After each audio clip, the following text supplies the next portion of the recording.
High! ১ম এই সবাইকে পহেলা ফাল্গুনের শুভেচ্ছা। এবছর ম্যানহাটন বাঙালি কমিউনিটি সবাই মিলে বসন্ত উৎসবের আয়োজন করেছিল স্টুডেন্ট ইউনিয়ন। ১ম এ সবাই একসাথে খাওয়া-দাওয়া করলাম, তারপর সবাই একসাথে নাচ, গান, সাংস্কৃতিক অনুষ্ঠান। এখানে বেসিক্যালি খাওয়া-দাওয়ার আয়োজনটা সবাই মিলে একত্রে করা হয়। এটাকে পটলাক বলে। Basically bring your lakh with yourself and আমি রসগোল্লা বানাইছিলাম। সবাই একসাথে খাওয়া-দাওয়ার পর সাংস্কৃতিক অনুষ্ঠান শুরু হলো।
ভালোবাসি ভালোবাসি বলে নিস্তব্ধ পৃথিবীকে জানাতে হবে আমার ধিক্কার।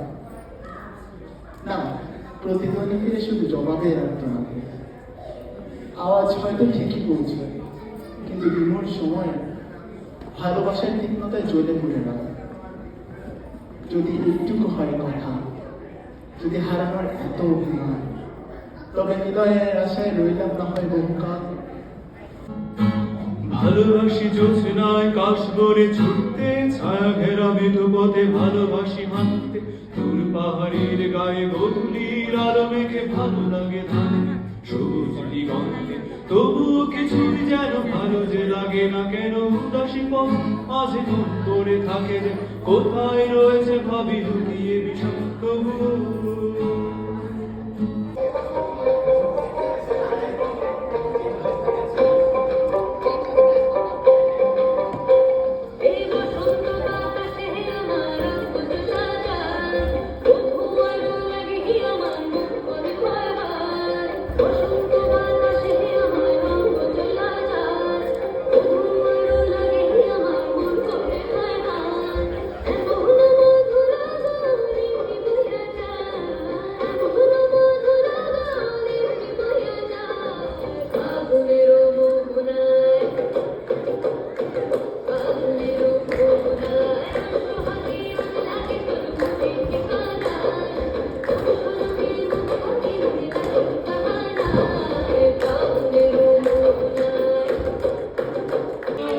সাংস্কৃতিক অনুষ্ঠান সম্পন্ন হওয়ার পরে সবাই এভাবে দলীয় নৃত্য পরিবেশন করলো। এই যে স্টেজে যেমন খুশি তেমন নাচ সম্পন্ন হলো এবং তারপরে আমরা সহ আপুরা সবাই মিলে হচ্ছে যে আঁচল নাড়ানাড়ি, তারপরে পাঞ্জাবি নাড়ানাড়ি, এরপরে আমরা সবাই আবার বাসায় ফেরত আসলাম।